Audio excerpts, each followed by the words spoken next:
University of Technology.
The academic procession is about to enter the hall.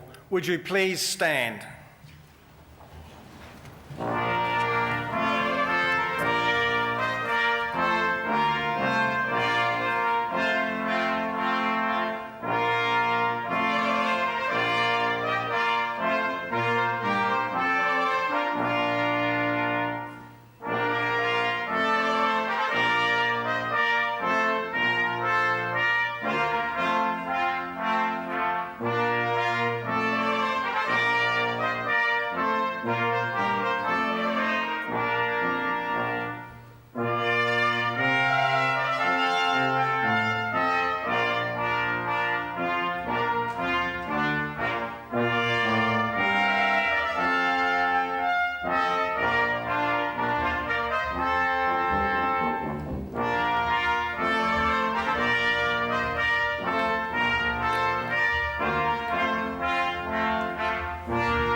Please remain standing for the national anthem.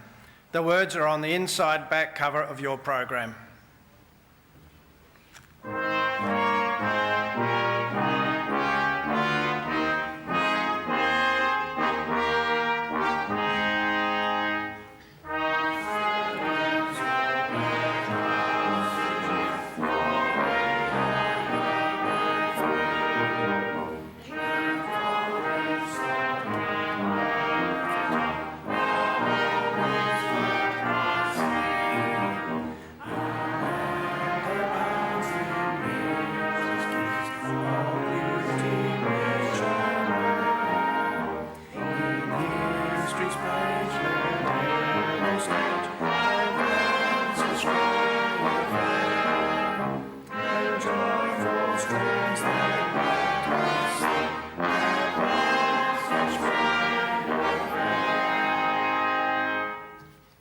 Please be seated.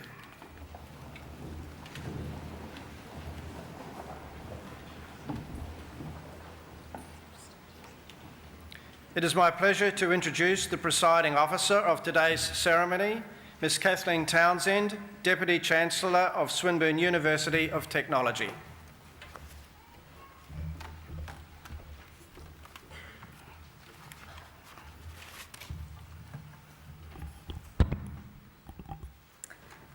Members of the University Council, members of staff, distinguished guests, graduands, ladies and gentlemen. It is with pleasure that I welcome you all to this graduation and award conferral ceremony, which acknowledges the achievements of so many of you and which represents a significant step in the process of lifelong learning.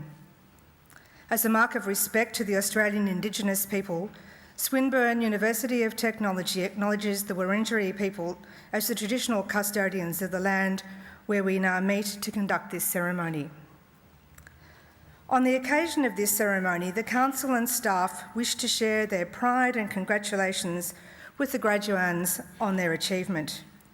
For all of us, this ceremony is a very special occasion. For the graduands, it means the culmination of years of study, hard work and achievement.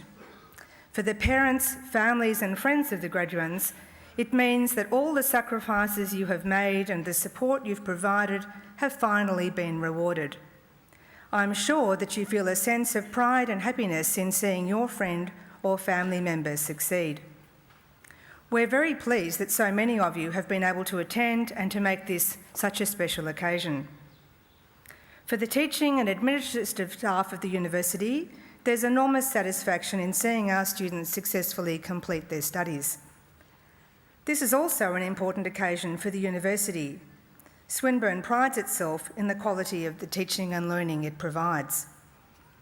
This wonderful celebration gives public recognition of Swinburne's ongoing commitment to provide our students with a range of educational qualifications. These qualifications will assist them in making an ongoing contribution to their chosen profession and to their particular community. Swinburne is committed to being a nationally and internationally recognised institution where our programs are relevant to the world community as well as Australia. We are committed to this goal because increasingly our graduates are required to work outside Australia and to establish successful international careers. It is now my pleasure to introduce Mr. Peter Godfrey to deliver today's occasional address. Peter Godfrey is a civil engineer with extensive management experience whose professional career spans over 30 years. He is currently Director of BAS Consulting, which focuses on providing senior management support to engineering-oriented organisations, particularly in the areas of strategy development, change management and project delivery.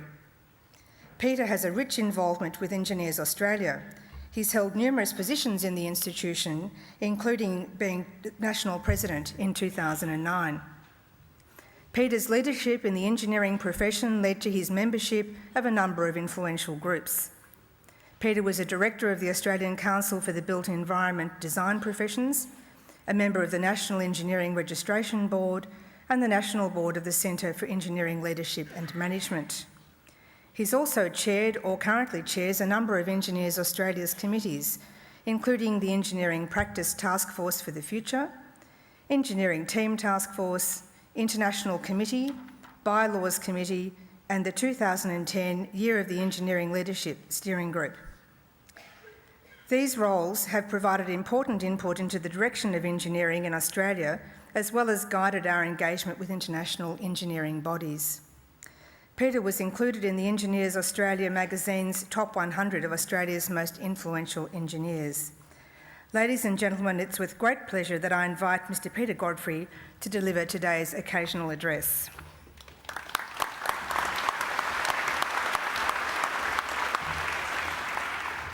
Thank you, Deputy Chancellor. First, let me congratulate you new graduands on achieving the significant and life-defining milestone. Through your hard work, intellect and stamina, you have won the right to collect your bit of paper that says to the world that you have a degree. You have done it. I also congratulate those who have supported you in your endeavours, including your families, friends, your student colleagues, the organisations and the staff at the places where you did your work experience, and especially this fine institution that is Swinburne University, and to the excellent staff who taught and mentored you to achieve your goal of completing the course. But what does that degree now mean? Well, I think that what you have done over your years of study is to build a foundation and a framework on which to build your future. Your degree is like a key that can now open up opportunities for a bright and fulfilling career. So that is the good news. But the bad news is, well, there isn't really any bad news, but the reality is that you have only just started. You will now need to use the skills and the knowledge that you have acquired over your studies to build experience and to continue your professional development. You will also need to build other attributes such as financial acumen and other commercial smarts. But probably most important, you will need to hone your people and leadership skills as you progress through your careers. This year is 2010 Year of Engineering Leadership for Engineers Australia. We are celebrating the fact that engineers are often leaders in their own right and in the community. One of the key things that I'll ask of you is to consider your role as an engineer, as a leader, as an industrial scientist, as a leader, in whatever degree or area of pursuit that you've chosen. You will need to think about your role as a leader. At the various stages of your career, you will be leaders. In your peer group, you will need to take charge at various times. Don't forget, you also need to be a follower, learn, listen, develop your skills, but remember that you have a foundation on which gives you the opportunity to take that leadership role. So this year we're going to celebrate through Engineers Australia that aspect and show to the community what engineering can do for it, not just as a builder of physical things, but of something that provides, I think, a resonance with the community about what it is you have done for them. Things that can make it so that they can achieve their goals. So make it so they can go to work on roads that you build, make it so that they can use computers that you've designed, make it so that they can actually live fulfilling lives. So I think that's a message I want to leave with you, that you need to think of yourself as leaders in this community. I thought that today I would also share with you what I think are 4 critical factors in building a successful career and life. These factors include the passion principle, which sets your attitude and desire to embrace your career. The career phases factor is about recognising that your life and career undergo fairly distinct periods, and that to progress there is some need to take opportunities as they arise, albeit at some risk. Having a work-life balance is needed to ensure that you enjoy your life and career, and attaining the right skills is about developing the capability to take on the next challenge. When I talk of passion, it is in the sense of having a strong commitment and belief in what you are doing. This brings in a sense of leadership and preparedness to give it a red-hot go. There is no doubt that having passion and commitment is crucial to opening up opportunities in your career and life. I also think that this passion delivers with it a presence, even an aura, that enables one to stand out and command the respect of others. Engineers pursue the profession because it is often a calling and not just a job. And I apologise for the industrial science, but I'm an engineer, and so I'll perhaps relate to engineers more so. But it's no different from you who have attained this degree. Engineers who become managers and leaders should also still be proud to be engineers, scientists, or whatever, as these foundation skills have enabled them, or you, to move in a direction for which you are admirably equipped and in which you can take pride. There is nothing wrong with being passionate about your chosen field, and it is this selfless aspect that will drive you to acquire the skills that will allow you to back your judgment and will undoubtedly deliver further opportunities for the next stage in your career. My own professional career is characterised by 2 to 4 year periods in a role, during which there is an initial steep learning curve and a lot of fear, followed by a consolidation and then eagerness for the next challenge. Also thrown in along my journey is an MBA and many, many other continuing professional development activities, including completing a Certificate 4 in Assessment and Workplace Training from Swinburne University. Similarly, my shadow career of being a volunteer and office bearer with Engineers Australia has been a logical progression. My initial involvement with a professional body during early career development was just to be a member and maybe read the magazine occasionally. Unfortunately, in those years, Engineers Australia didn't have the professional development program that it has now, and I urge you to consider taking up that opportunity. My non-active role changed to active engagement when my family and I lived on the Sunshine Coast, and we went to a site visit, and I got involved in that, really enjoyed it, the networking opportunities, the technical development. Ended up being asked to take on a committee role in the Sunshine Coast group. Took that on, next thing I'm the chairman, next thing you're doing something else, and hence the road to becoming president of Engineers Australia, which has nearly 90,000 members. So, since progressing through to that national presidency last year, it really marked the point of when my shadow career overshadowed my professional career, at least for that year.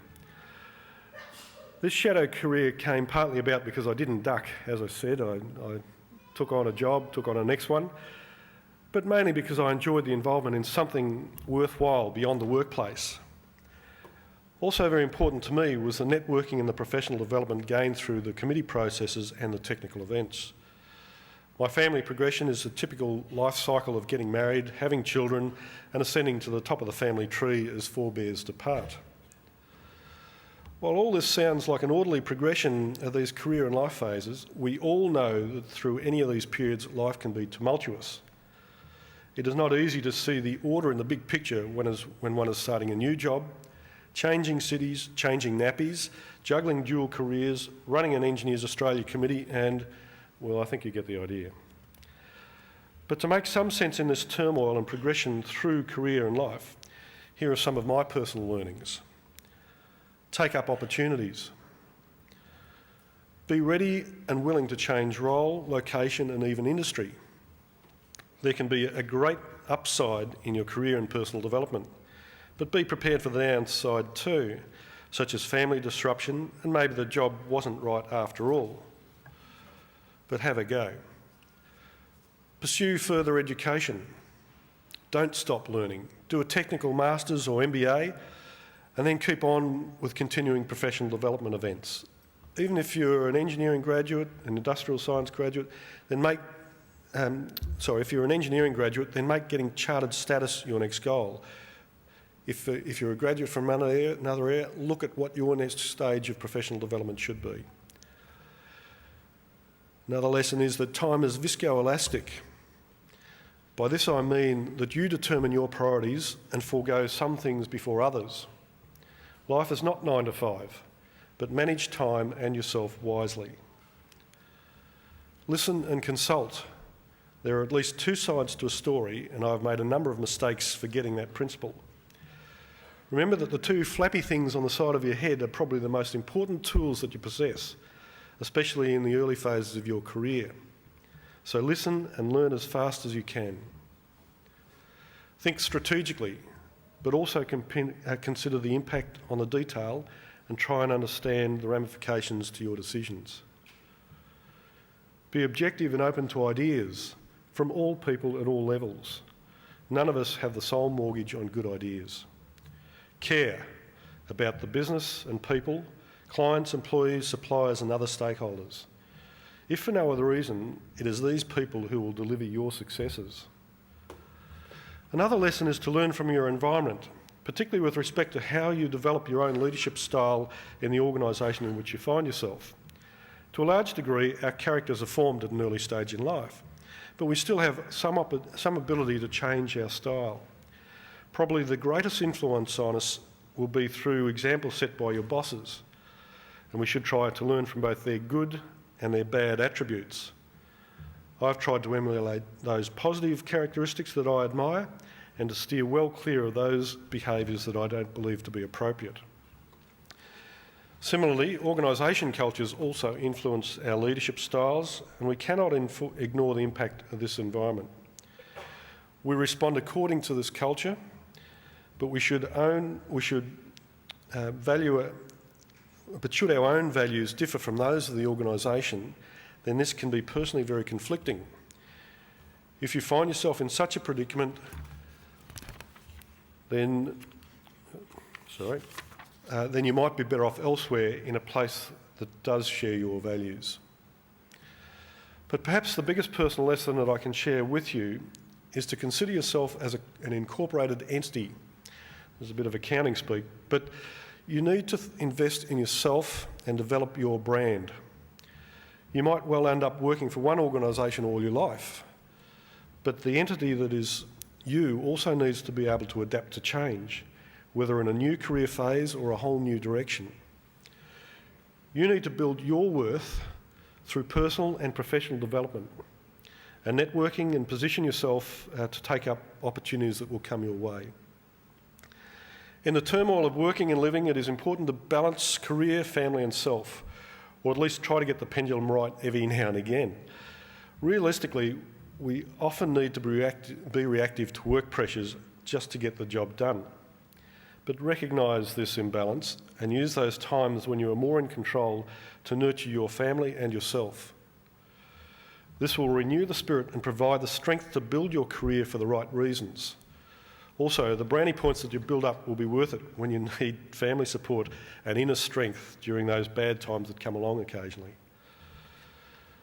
The things that work for me in providing a balance in life are my family, my contribution to Engineers Australia, and certainly my passion for sports. These are the life threads that provide stability and a sense of self.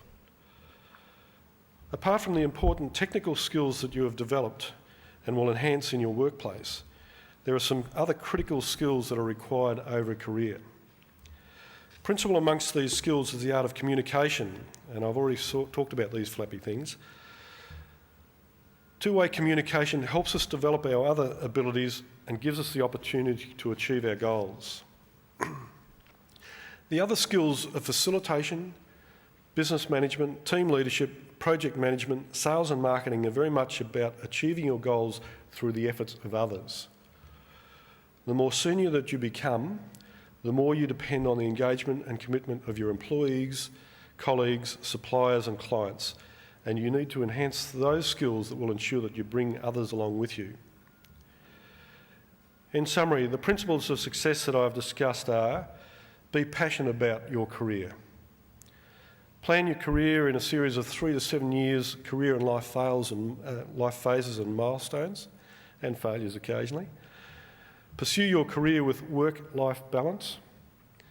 Develop the right skills, especially with respect to people and business, to complement your technical base. I wish you every success and go on from this place and enjoy your life and your career. Thank you.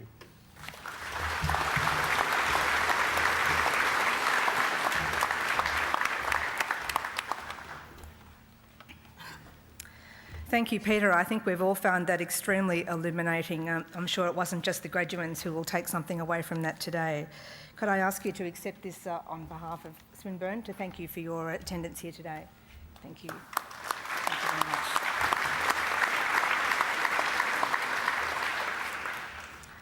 I now call upon Mr Tony Reid, Director, Student Operations, to verify that the graduands listed in the program are eligible to receive their awards.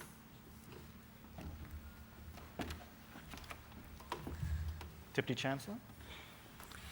I have the honour to inform you that in accordance with Statute 13 of the Swinburne University of Technology Act, the graduates who will be presented at this ceremony or who have applied to have their award conferred in absentia have fulfilled the conditions prescribed and are entitled to the award of Bachelor and Associate degree as appropriate of Swinburne University of Technology.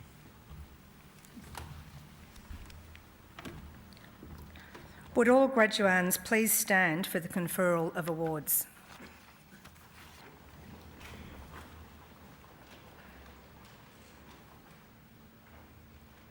By virtue of the authority vested in me by the Council of Swinburne University of Technology, I admit the duly authorised graduands here present and in absentia to the appropriate awards and to the rights and privileges of those awards. Congratulations.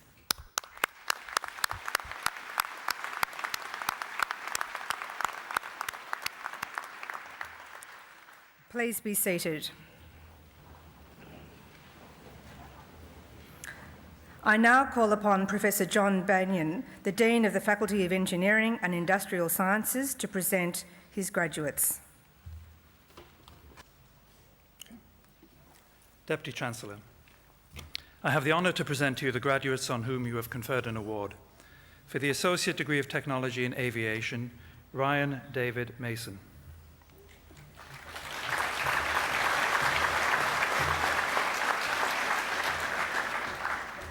Rebecca Tess Zola.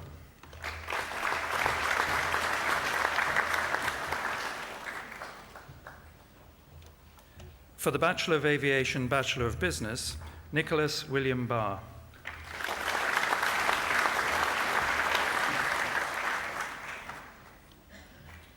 Karen Pui K. Chow.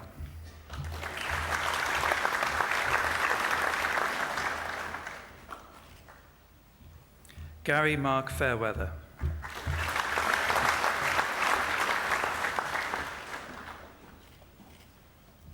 Leonard Jin Soon Fu.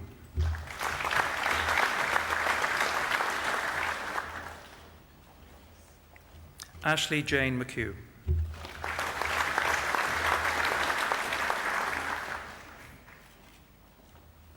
Theodore Pizarras.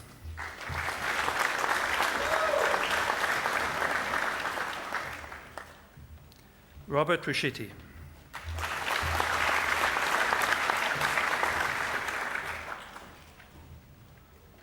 Stefan Sakmarkis.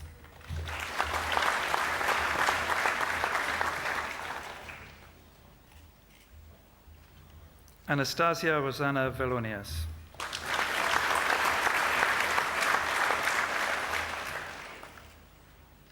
Paul Władysławski.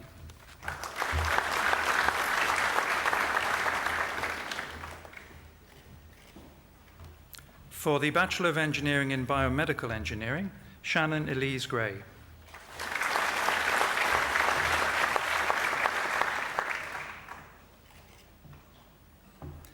Thulasini Paramasivam.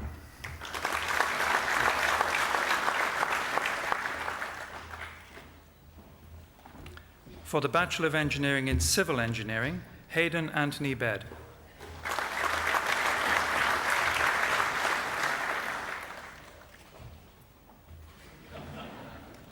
Paris Dilip Gandhi.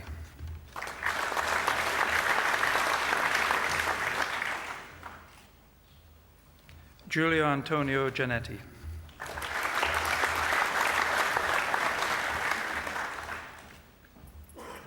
Drew David Haid.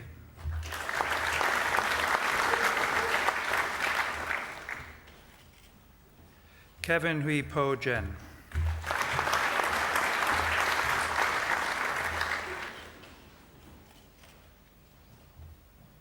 Andrew Howard.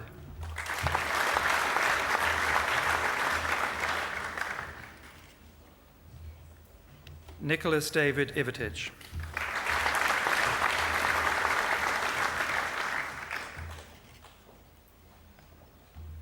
Haydar Khalil.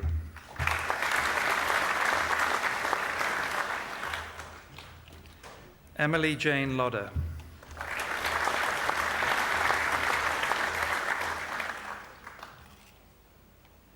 Thomas Hugh Matthews.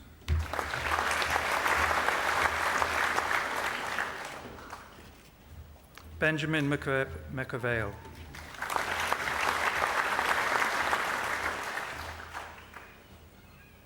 Adrian Liang Wei Ung.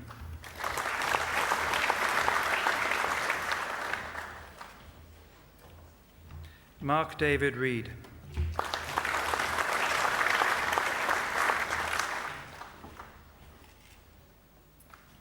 Zinzi Bianca Sullivan.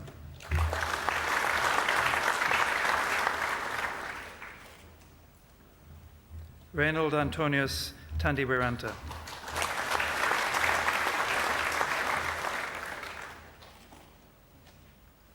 Ahmed Walid.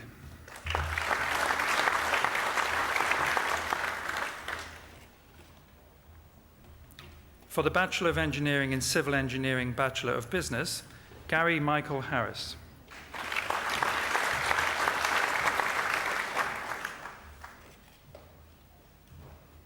Andrew Richard James.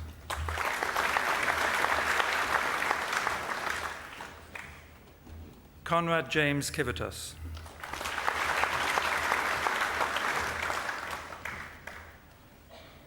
Japko Luong.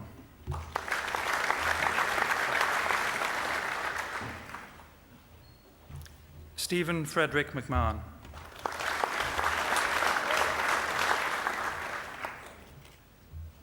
Tamim Sultan Salehi.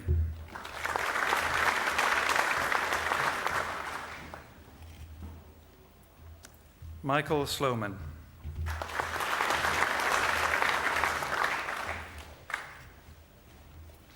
For the Bachelor of Engineering in Electrical and Electronic Engineering, Saifuddin Ahmed.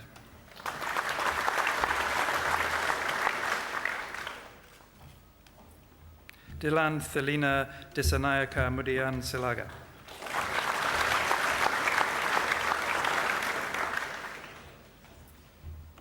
Wendell Craig D'Souza.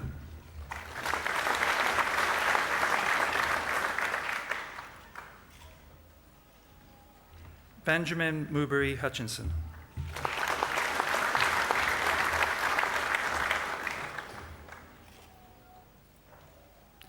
Daniel Chi Hong Lau.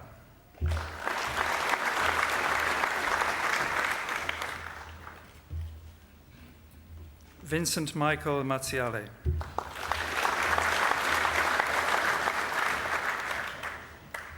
Daniel Smith.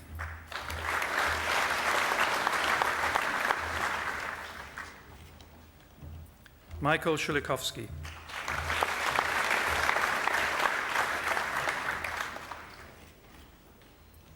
Fiona Van.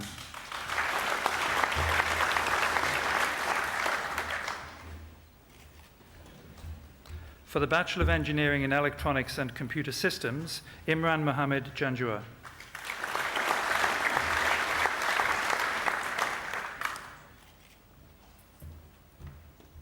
Ashna Katyal.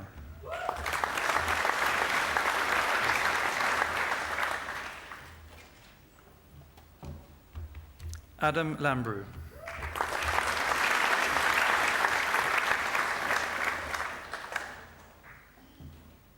Christopher James Knocker.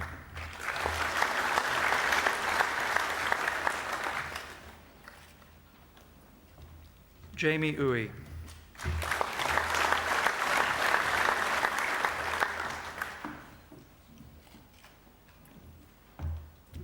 David Matthew Redding.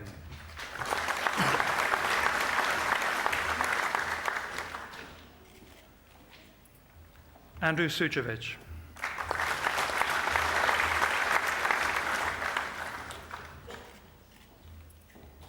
Harin Pramoda Wijasundara.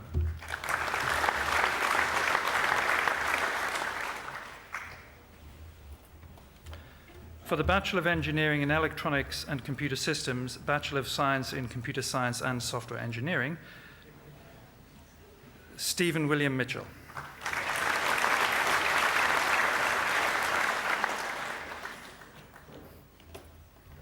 For the Bachelor of Engineering in Electronics and Computer Systems, Bachelor of Business, Michael James Brown.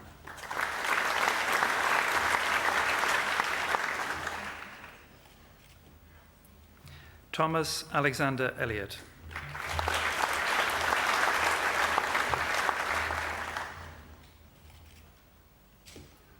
Brenton Hugh Kelly.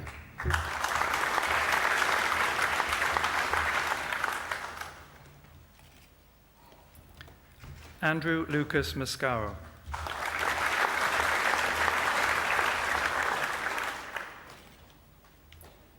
Linda Jiri Kwan.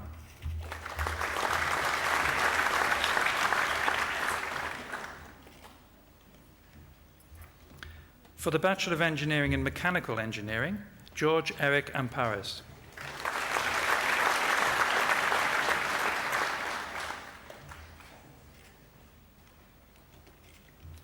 Christopher Roland Barrett.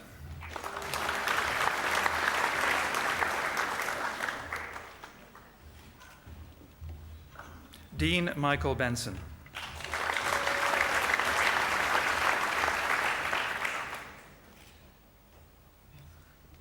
Benjamin Thomas Cairns.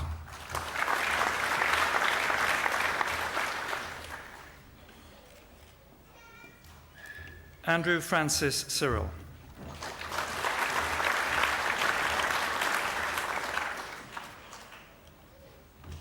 Omar Abdulkader Dawas.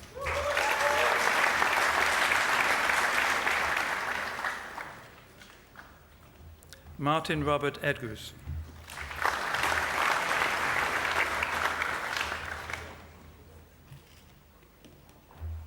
Christopher Franken.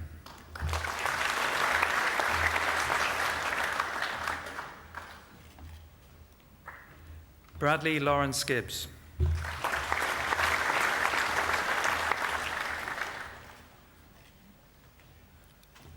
Tsai Ling Ivan Zhang.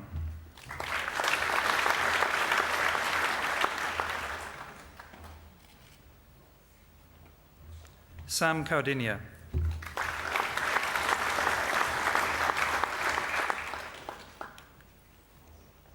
Hui Lu.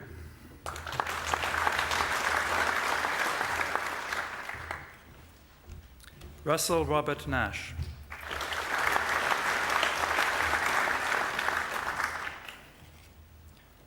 Stelios Pantis.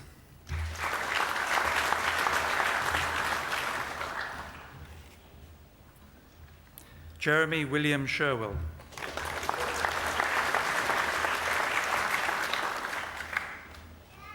Adam Smith.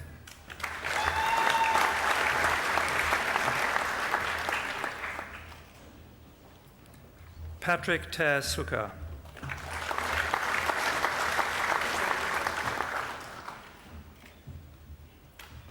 Kenichi Mark Tachimoto.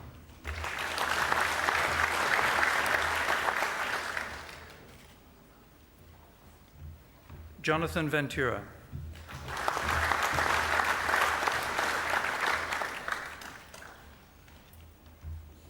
Christopher John Wasilski.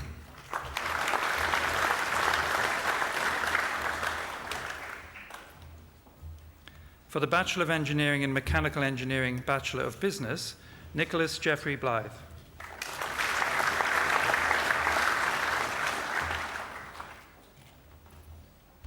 Nelson Shear.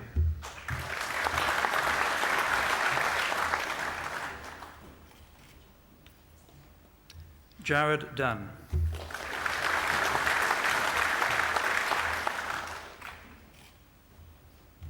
Lee Edward Elliott.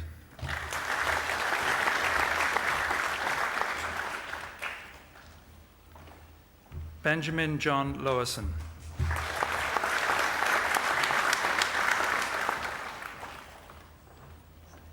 Benjamin Francis Nochtin.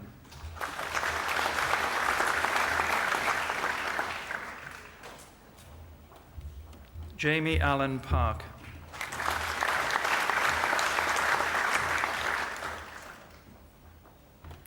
Nicholas Arthur Power.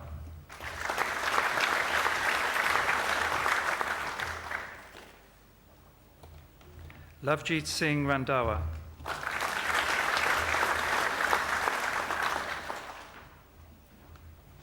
Peter J. Runciman.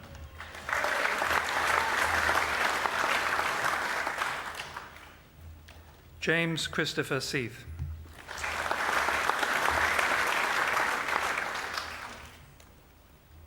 Lawrence Daniel Spinozzi.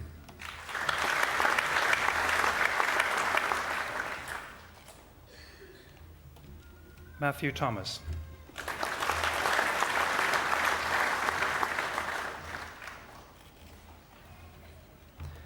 For the Bachelor of Engineering in Robotics and Mechatronics, Othman Yasser Abu Lugat.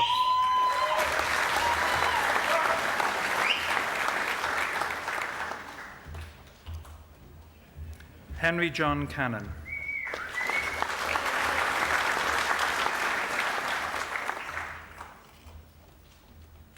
Julian Kojaste.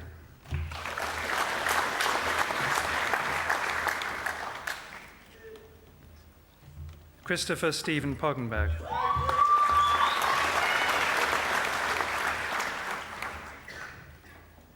Oki Satya Sanjaya.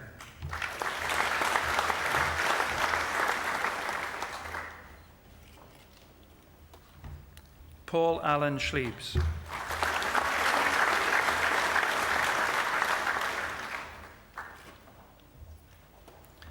Debbie June Tham.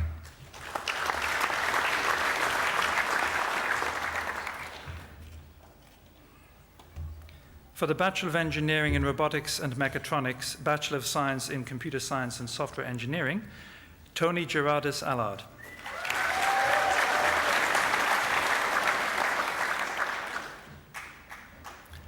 David James Baxter.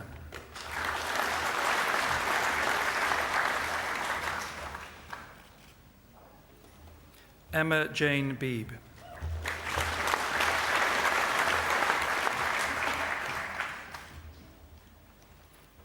David James Briggs.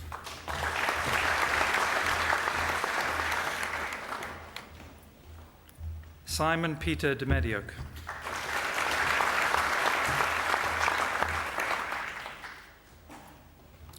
Chigdam Dilek.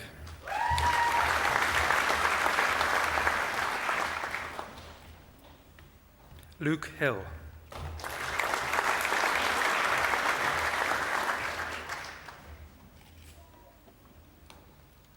Timothy James Joseph.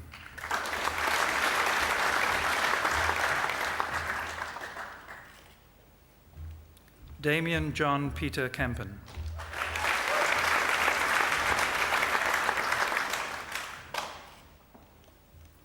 Andrew Klimowski.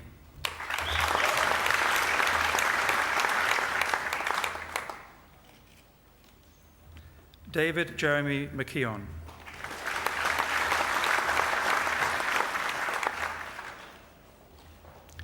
Mark David Prendergast.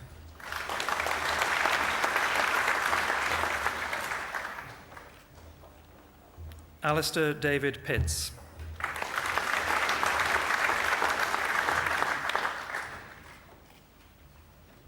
Andrew Alexander Primiano.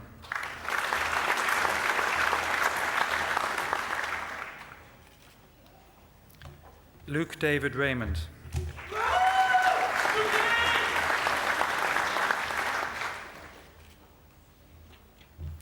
Rajiv Joseph Thomas.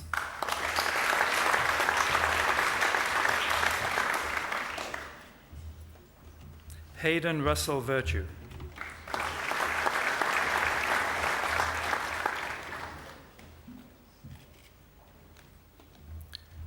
Nicholas Elliott Webster.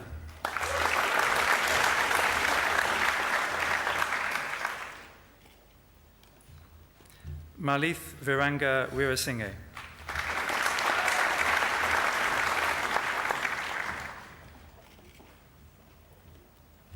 Dominic Witzbitsky.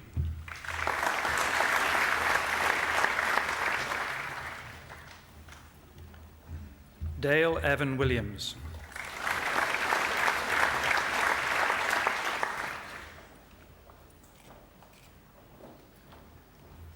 For the Bachelor of Science in Biomedical Sciences, Bachelor of Engineering in Electronics and Computer Systems, Jessica Catherine Martin.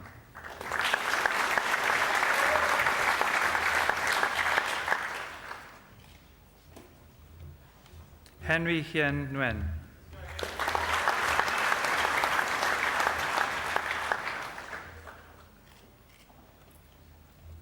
Jason Andrew O'Keefe.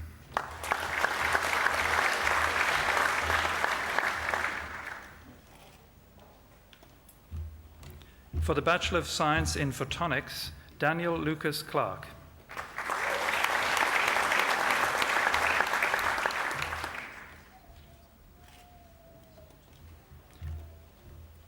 For the Bachelor of Technology in Air Transportation Management, Mariam Jinan.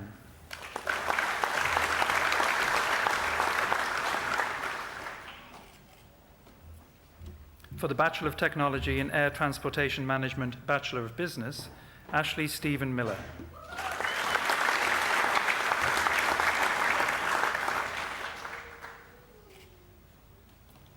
Peter Ververis.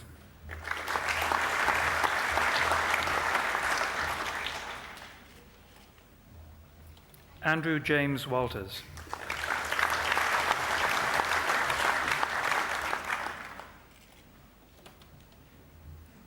For the Bachelor of Aviation, Rowan Eugene Innes Doherty.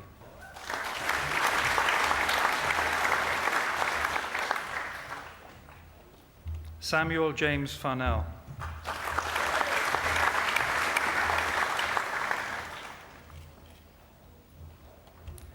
Martin Harrison Grace.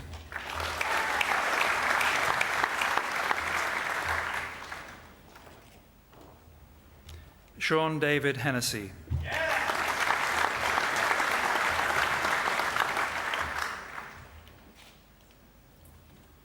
Simon Hugh Trin Huyn.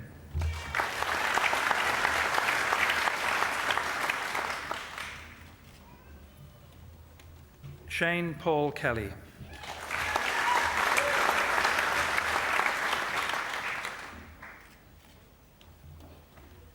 Edmund Rupert Papick Davey.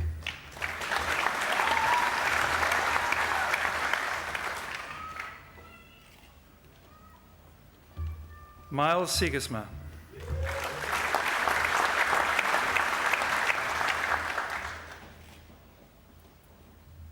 Nicholas Keith Thorne.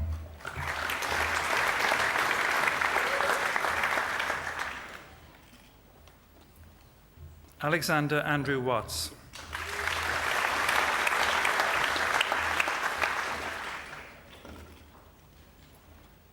Malinda Vishwajith Bandara Wijakun.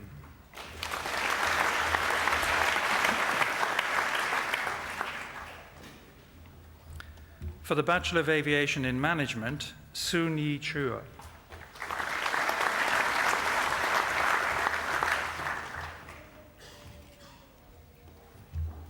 Ah Nok Chung Chung Fu.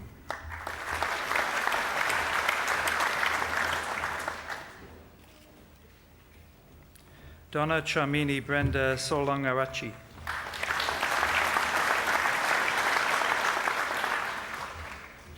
Amila Wanasundara.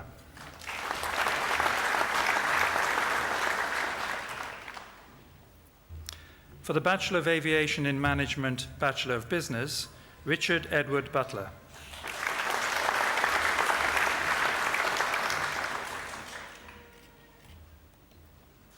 Nicholas John.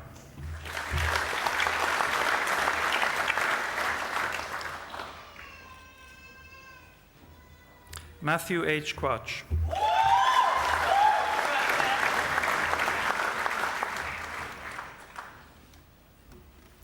For the Bachelor of Science Honours in Optronics and Lasers, Quan Din Tran.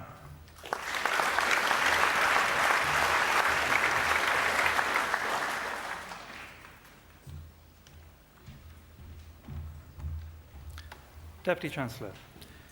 That concludes the awards for the Faculty of Engineering and Industrial Sciences. I now call upon Mr. Tony Allard, who graduated today with a Bachelor of Engineering in Robotics and Mechatronics and Bachelor of Science in Computer Science and Software Engineering, to speak on behalf of the graduates.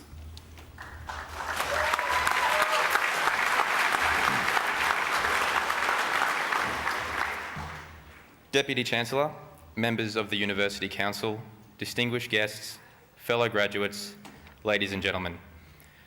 I'd firstly like to thank Swinburne for giving me this opportunity here today to acknowledge those people who have helped all of us, the students, achieve what we have here today. On behalf of the students graduating today, I'd like to thank the staff of the university for their friendly assistance, support, and guidance they have provided us throughout our years of study. We appreciate all that you have done for us. While the experience of studying at Swinburne may have at times been challenging, it has also been very enjoyable, rewarding, and memorable. We will all take with us the skills and knowledge that will assist us in our future endeavours. For all of us, this is a very proud moment and something we have worked towards for a very long time. We are very proud to be here in front of you now, celebrating our success. I'd like to take this opportunity to thank, most importantly, all of our family and friends for their support during our studies. You've been there from the beginning. You've shared the same goals and kept us focused. So we thank you, and we are very honoured to have you here sharing this moment with us. And finally, may we have every success in whatever we do now, whether it be developing a career or continuing on with our studies. Whatever we go on to do, I'm sure the knowledge, experience, and friendships we've gained during our studies will help us whichever path we choose. Well done, and good luck.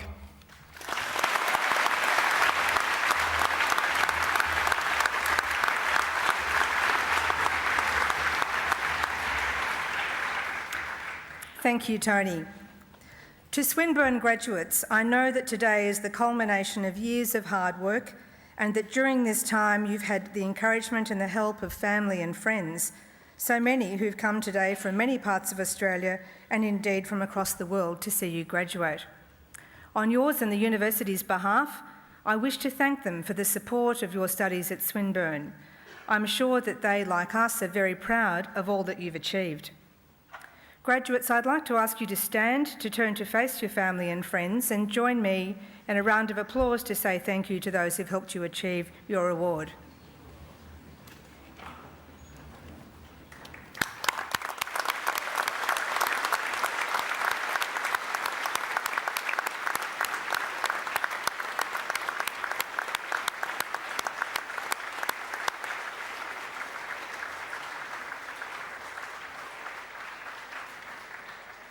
Thank you.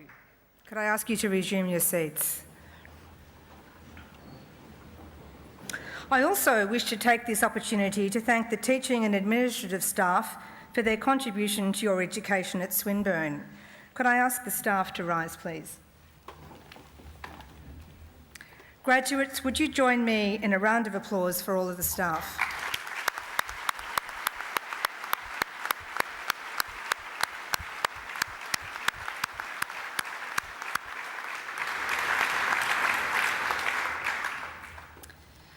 Graduates, I trust that you will consider that this is the beginning of a lifelong association with Swinburne. Education is a continuing process, and I hope that many of you will return to Swinburne to further your studies. I'd also encourage you to participate in the activities of the Swinburne Alumni Association. The Alumni Association has groups in many different parts of the world, so even if you're leaving Melbourne, that does not have to mean an end to your participation in Swinburne activities. Ladies and gentlemen, on behalf of all members of Swinburne, I offer our congratulations to all who have received an award today. That concludes the formal part of the Swinburne graduation and award conferral ceremony.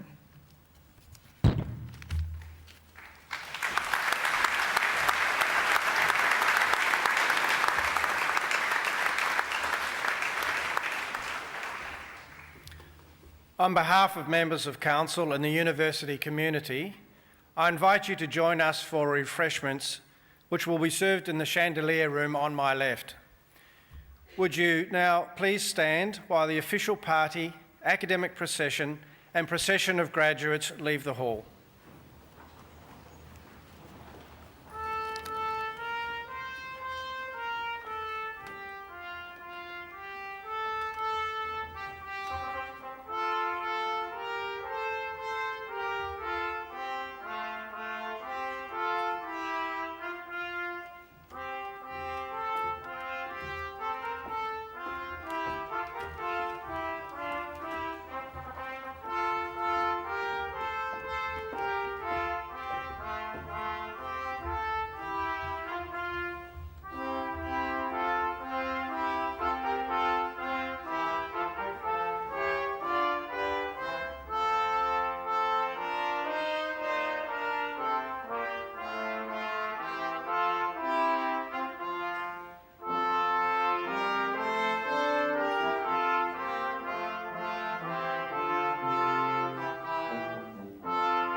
Swinburne University of Technology.